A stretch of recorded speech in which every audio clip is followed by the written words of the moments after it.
Graveyard या कहें कब्रिस्तान, जहां पर जाकर सबकी ये जीवन यात्रा अंत होती है। शरीर जिन तत्वों से मिलकर बना होता है वापस उन्हीं तत्वों में मिल जाता है। पर आत्मा का क्या?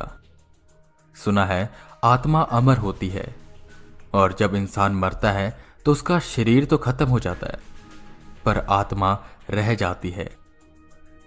उनमें से कई आत्माओं को मुक्ति मिल जाती है पर कई बीच में ही फंसी रह जाती हैं, खासकर उनकी जिनकी अकाल मृत्यु होती है। उनमें से भी कुछ अच्छी होती हैं तो कुछ बुरी, पर ज्यादातर बुरी। ऐसे में कहा जा सकता है कि कब्रिस्तान में बहुत सी आत्माएं होती है तो वहां जाने से लोग डरते हैं और डरना जरूरी भी है।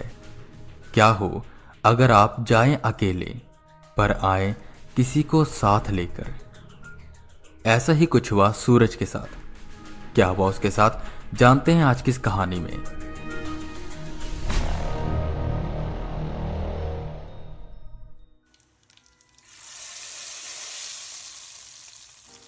सूरज आया या नहीं? किचन से सूरज की मम्मी चिल्लाते हुए पूछती हैं, जिस पर सूरज की छोटी बहन रीमा कहती है, नहीं मम्मी अभी तक नहीं। ना जाने कहां चला गया लड़का, 7 बजने को हो रहे हैं और ये अब तक आया नहीं। सूरज की मम्मी परेशान होते हुए मन में ही बदबदाती है। सूरज जिसकी उम्र 12 साल थी और वो अपने दोस्तों के साथ साइकिल लेकर घूमने के लिए निकला था, पर काफी देर हो गई थी तो सब चिंतित हो रहे थे कि तभी अचानक से कुछ गिरने की आवाज आई। सूरज की मम्मी और उसकी बहन फटाफट बाहर आए तो सूरज काफी डरा हुआ था। उसने अपनी साइकिल फेंक दी थी और वो दरवाजे के पास खड़ा था। वो डर से कांप रहा था। ये देख उसकी मां और बहन चिंतित हो गई। उन्होंने फटाफट सूरज के पापा को फोन मिलाया। वो भी घर आ गए। सूरज सोफे पर बैठा था और बस कांप रहा था, कुछ बोल भी नहीं रहा था। क्या हुआ तुझे, बता तो सही, सब उससे पूछ रहे थे पर वो कोई जवाब नहीं दे रहा था कि तब सूरज के पापा ने उसके दोस्तों से जाकर पूछा जो कि पड़ोस में ही रहते थे। तो पता लगा कि वो सब तो 6 बजे ही घर आ गए थे। सूरज ही कहीं चला गया था। उन्हें लगा शायद सूरज जल्दी घर चला गया होगा तो उन्होंने ज्यादा सोचा नहीं।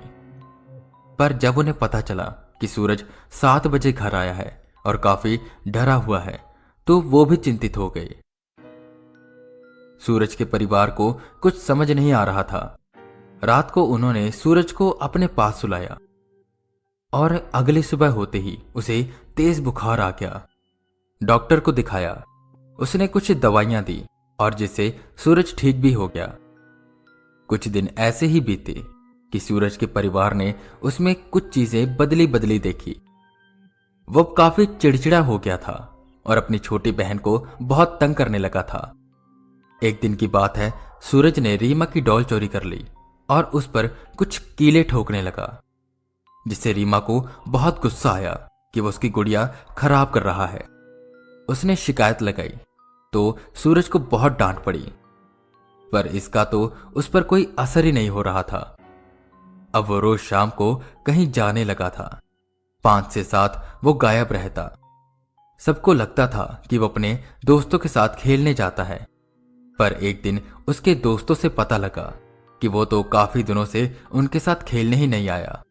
उसके परिवार वाले बहुत चिंतित हो गए कि ऐसी एक दिन सूरज की मम्मी किचन में खाना बना रही थी और रीमा उनकी मदद कर रही थी।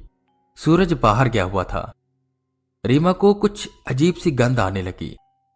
उसने ये बात अपनी मम्मी को बताई, जिस पर उन्हें भी ये गंध महसूस हुई। ये गंध कैसी है? सोच वो सब उस स्मेल का सोर्स ढूंढने लगे। वो सीधा सूरज के कमरे में पहुंचे। उसके कमरे से बहुत तेज गंध आ रही थी, जैसे वहां कोई जीव मरा हो। उन्हें लगा शायद कोई चूहा मरा होगा। यह स्मेल सूरज के बेड के नीचे से आ रही थी। रीमा ने चादर हटाकर देखा तो उसकी रूह कांप गई। वो चीखते हुए पीछे हुई। क्या हुआ रीमा? उसकी मम्मी ने पूछा। मम्मी, बेड के नीचे वो। क्या है बेड के नीचे? ये बोल सूरज की मम्मी झुकी और बेड के नीचे देखने लगी तो उनका भी दिल दहल गया। सूरज के बेड के नीचे मांस के टुकड़े और हड्डियां रखी हुई थी। शायद ये मांस मुर्गे या बकरे का था। उन्होंने अपनी नाक बंद की और कमरे से बाहर निकले। सूरज का पूरा परिवार शुद्ध शाकाहारी था। उनके परिवार ने आज तक किसी ने भी मीट नहीं खाया था। तो ये सूरज को कहां से लत लग गई, और वो भी कच्चे मीट की। सूरज के पापा को बुलाया गया। उन्होंने किसी तरह उस मीट को बाहर फेंका और अब इंतजार था तो सूरज के आने का। सूरज ठीक 7 बजे अपने घर आया। उसके हाथ में एक काले रंग का लिफाफा था जिसमें क्या था शायद उसके परिवार वाले जानते थे। वो सीधा कमरे की ओर जाने लगा तो उसके पापा ने उसे रोका। कहां गया था तू? कहीं नहीं, बस यहीं पास में गया था, सूरज ने कहा। और ये तेरे हाथों में क्या है? उसके पापा ने कड़क आवाज में पूछा। पापा, ये स्टेशनरी है। उसके पापा उठे और लिफाफा खींच उन्होंने साइड में फेंक दिया तो उसमें से कुछ मांस के टुकड़े बाहर की ओर झांकने लगे।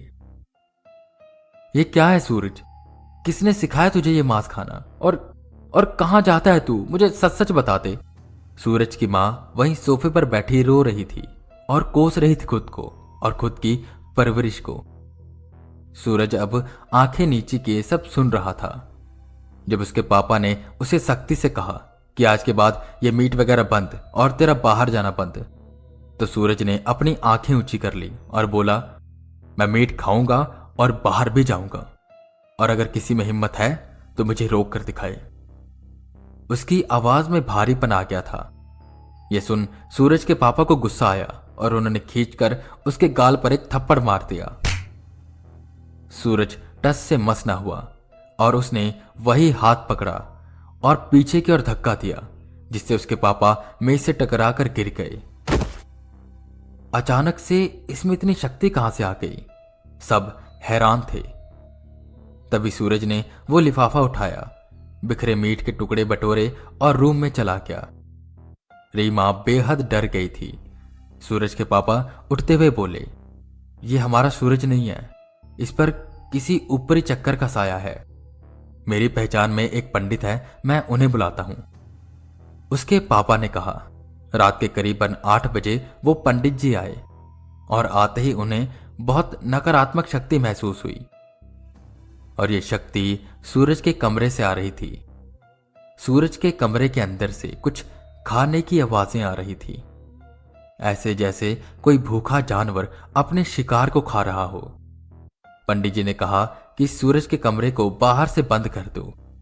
अभी तो मैं कुछ कर नहीं पाऊंगा, पर कल हम एक हवन करेंगे जिससे सब शांत हो जाएगा। सूरज के परिवार वाले उनकी बात को मानते हैं और सूरज के कमरे को बाहर से बंद कर देते हैं। सूरज को जब यह एहसास होता है तो वो चीखने लगता है, रोने लगता है। बीच बीच में कई बार उसकी आवाज बदल जाती है। ये कमरा खोल दो वरना मैं किसी को जिंदा नहीं छोड़ूंगा।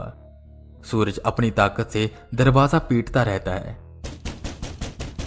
सारी रात उसकी आवाजें आती रही और उसका पूरा परिवार हॉल में बैठा ये प्रार्थना करता रहा कि सब जल्दी से ठीक हो जाए।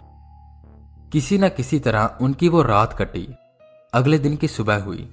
पंडित जी आए, उन्होंने हवन कुंड लगाया और सारी तैयारी कर ली। फिर उन्होंने कहा कि सूरज को लेकर आओ।